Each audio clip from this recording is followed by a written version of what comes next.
Yeah, today we will discuss molecular diagnosis topic in the biotechnological applications in the field of medicine.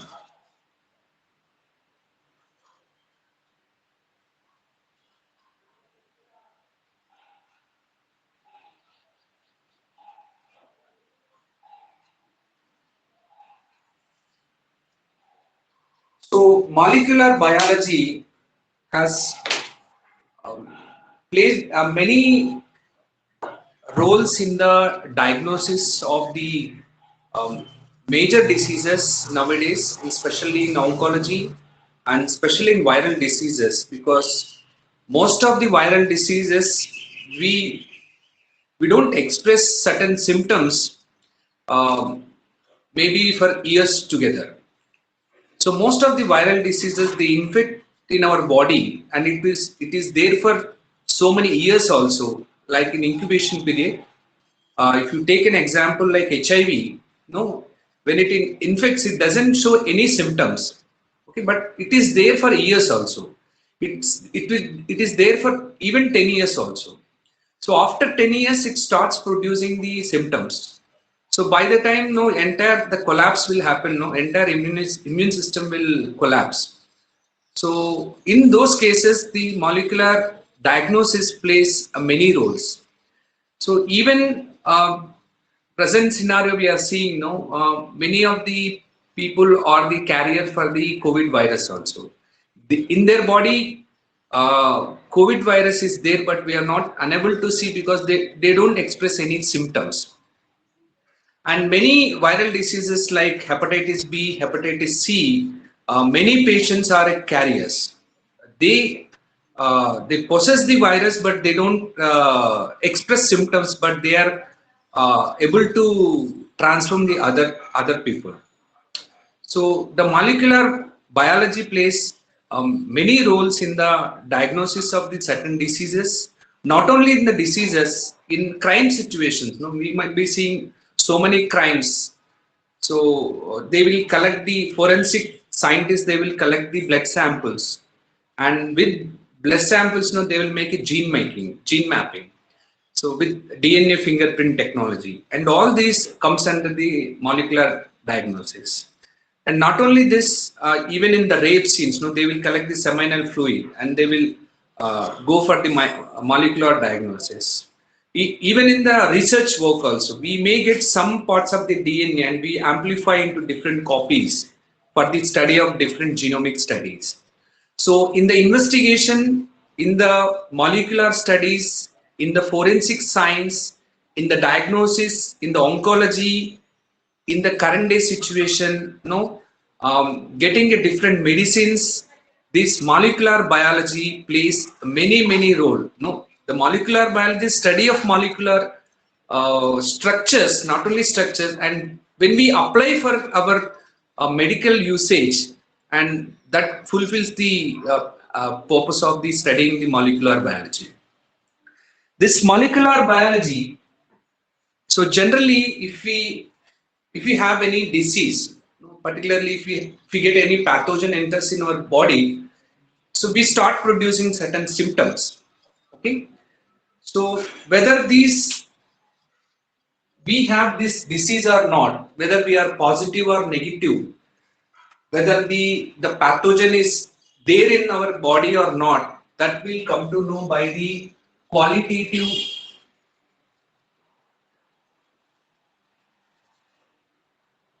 qualitative analysis. So, for example, if any person is HIV positive or negative, whether his blood serum is having the uh, DNA of the RNA of the HIV or not, that will come to know by the qualitative analysis. And how much severity he is having, how many copies of the DNA, how many copies of RNA they are having, that will come to know by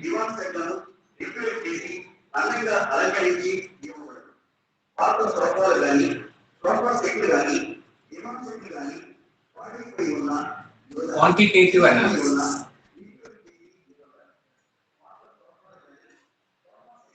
Okay. So this,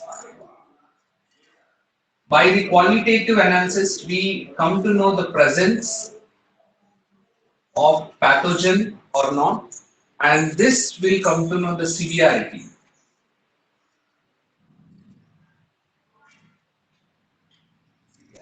So this is a two, and qualitative analysis generally we analyze by the test called ELISA.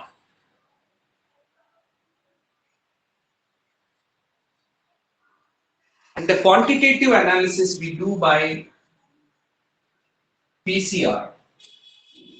These are the two important techniques. So in molecular biology, so we with these two techniques we come to know whether the pathogen is present or not by the ELISA, and the severity we come to know by the PCR. Now let us see what is these two techniques.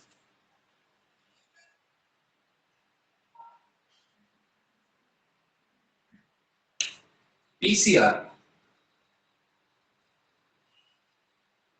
PCR stands for polymerase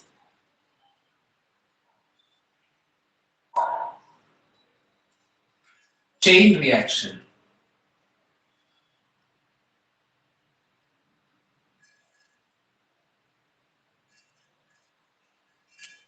This technique is proposed by the Carey and Mills.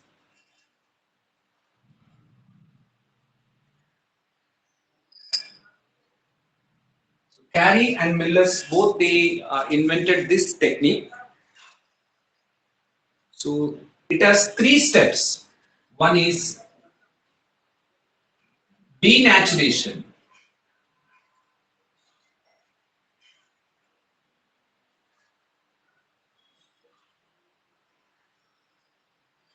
Denaturation. See, when we got a single DNA,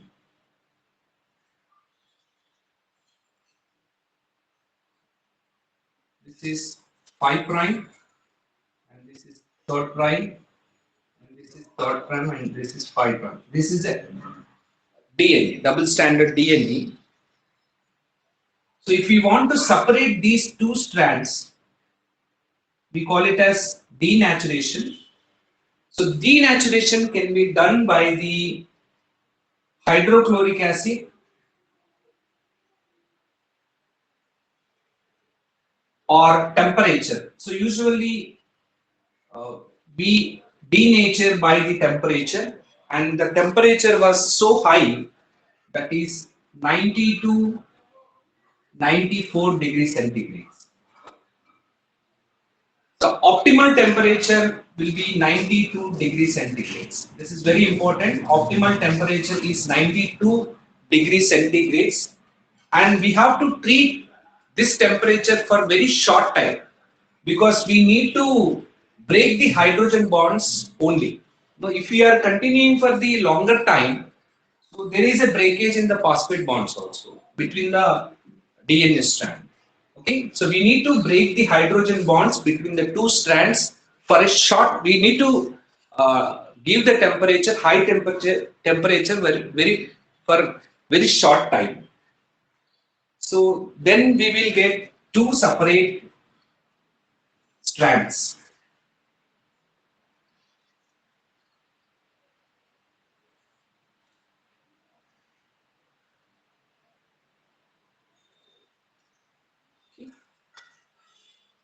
Now the second step,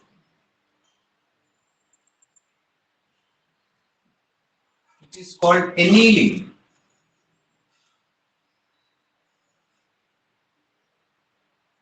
So what happens? This separated DNA strand,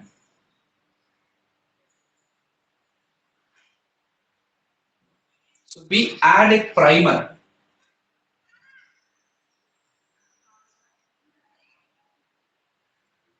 So primer is a small fragment of RNA. Primer is a small fragment of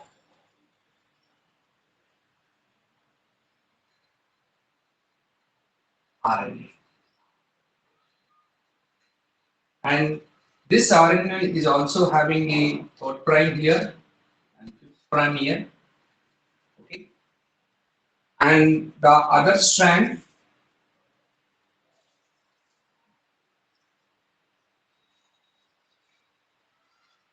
where this primer have to add it, that is also very important.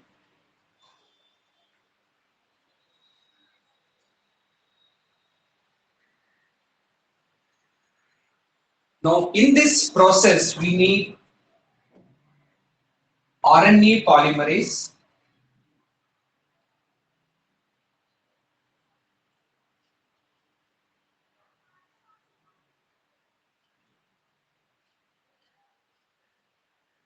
and RNA nucleotides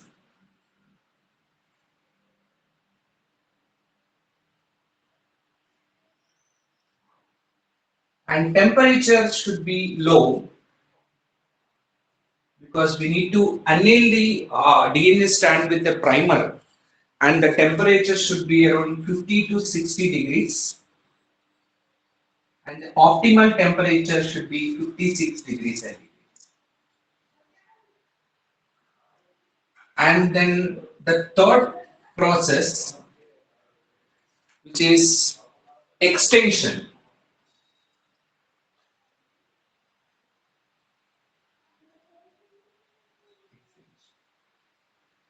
So the each single stranded DNA with the help of primer, so it adds the DNA nucleotides and forms a new DNA strands. This is dot prime, this ends with D prime.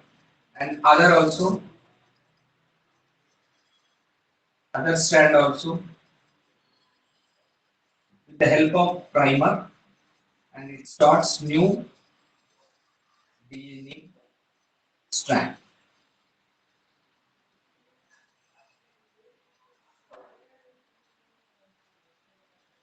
So now the single stranded DNA divided into double stranded DNA divided into single stranded DNA and each single stranded DNA forms new double stranded DNA.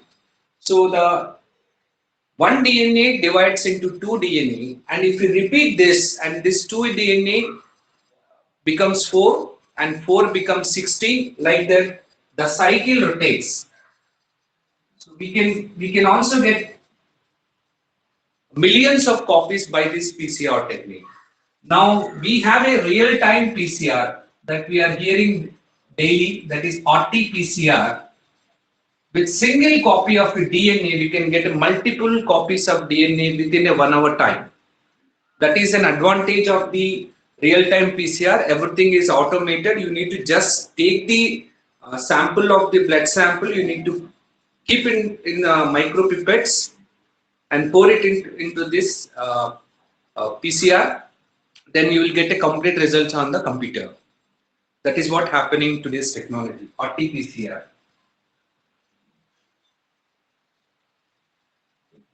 So this is all about the PCR. It's very important technique in the biotechnology, polymerase chain reaction. If we get some portion of the some segment of the DNA, we can make a multiple copies of the DNA. We can amplify like anything. So it is have a uh, major roles in the genetics. It has a major roles in the medicine, major role in the forensic studies, major role in the research also.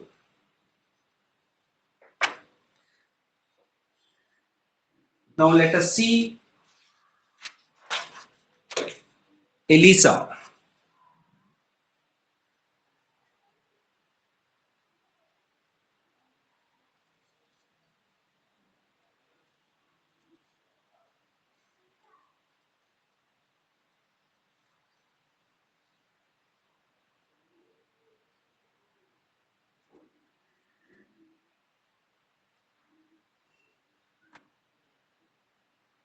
ELISA.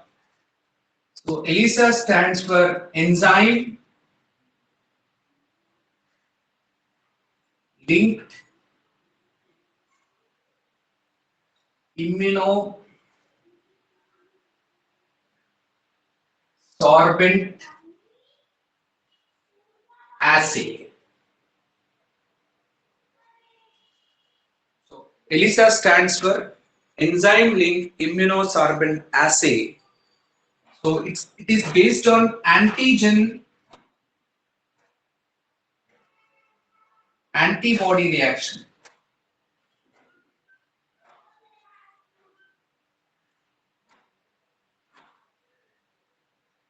So it is very much important. So whether we want to know whether the pathogen is present or not, whether the particular DNA virus or particular RNA virus is there or not, we can come to know by this technique. So this technique was introduced in the 1971 by two group of scientists, and one group of scientists are Angle and Perelman. So these are the two scientists. One belongs to one group, and the Wieman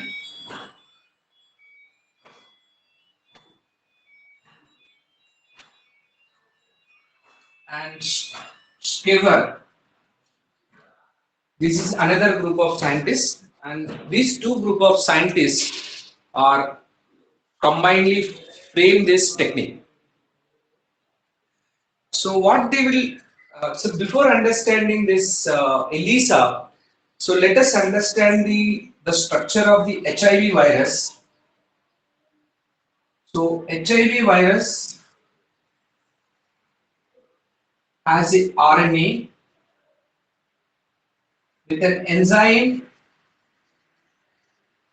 reverse transcriptase. This is an RNA. It has an enzyme reverse transcriptase.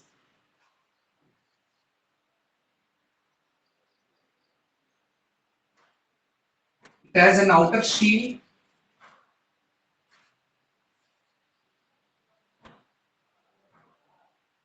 and on outer shield it has a proteins.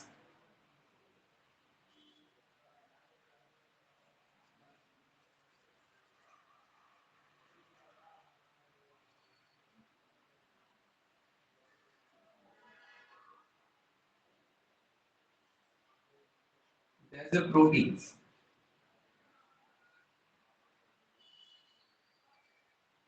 These proteins are a very special proteins, glycoproteins.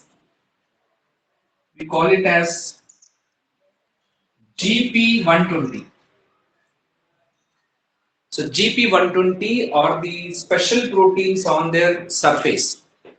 And these GP120 proteins or glycoproteins are the antigen. They have to produce an antibodies in our immune system. But the unique thing they are having, so these GP proteins are covered by non-antigenic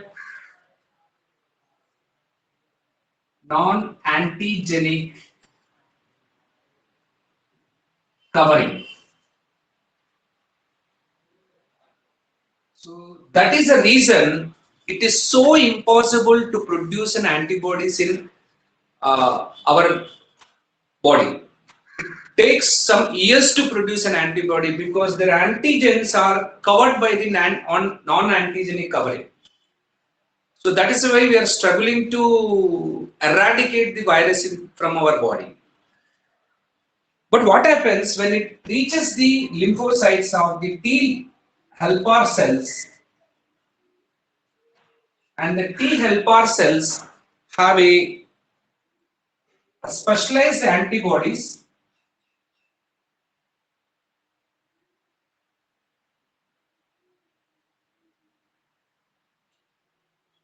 we also call as markers. Those are CD4 markers. Okay. When This HIV virus contact with the T helper cells. So this non-antigenic cover will disappear for a short period of time. Then the RNA enters into the T helper cells. Okay, and it is for only short period of time. So once moment the RNA enters in the T helper cells, then again this non-antigenic cover will form.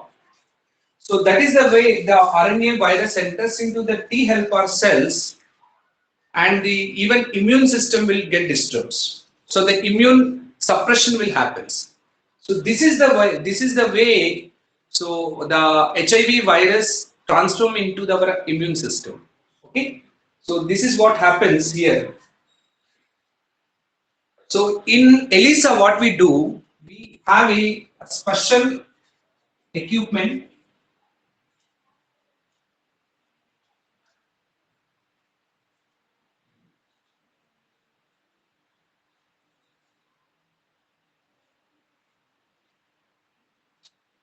We have a special equipment. This is called poly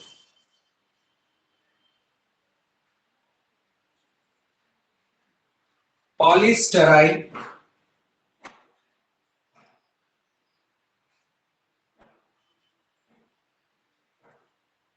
microtitrate plate.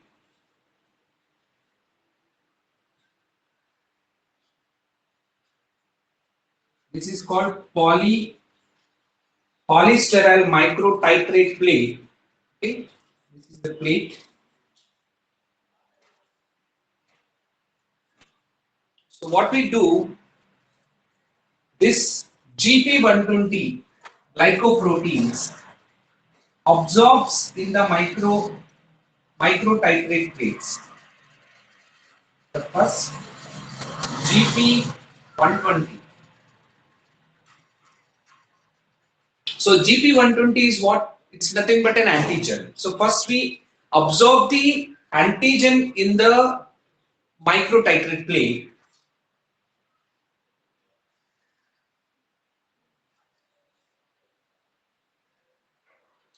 and we allow it for the temperature for 24 degrees for 30 minutes.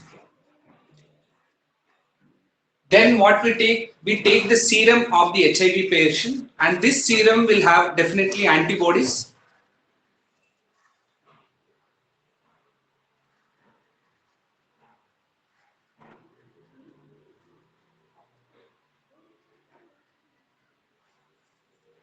Okay, and we pour this serum into this microtitrate plates.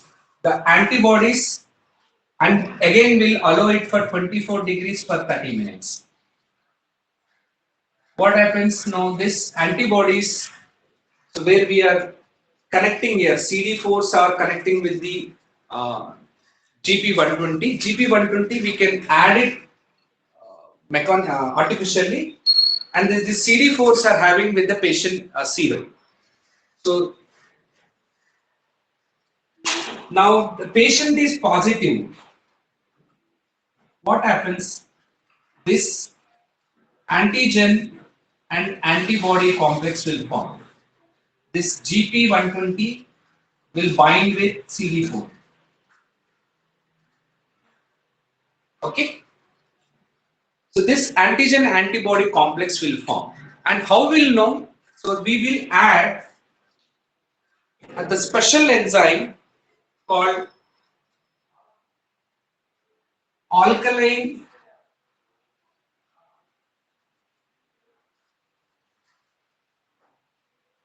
phosphatase. This is a special enzyme. Okay, we will add this enzyme now. So first we have added this. This is what GP120. Then we added serum. Then again we are adding this alkaline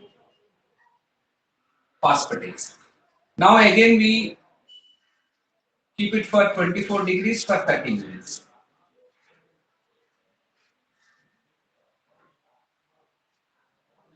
And after this, when we observe in the spectrophotometer,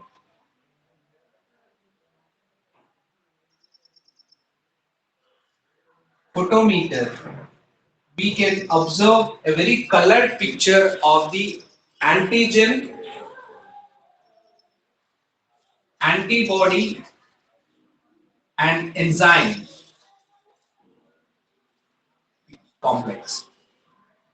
So once we are observing the colored picture of the antigen, antibody, enzyme complex, then we will declare that the patient serum is a positive. And this is what qualitative analysis. Okay. So many diseases, not only HIV, even hepatitis, even COVID. Okay. Many viral diseases, many bacterial disease we can come to know by this antigen, antibody and enzyme complex under the spectrophotometry. Okay, this is one of the beauty of applying the biotechnology in the field of medicine. Okay, the other one PCR, we can amplify the DNA or RNA virus in n number of copies so that we can use for the analysis and we can also keep for the future generation. So this is all about the biotechnological applications in the field of medicine. And tomorrow we will start with the biotechnological applications in the field of agriculture.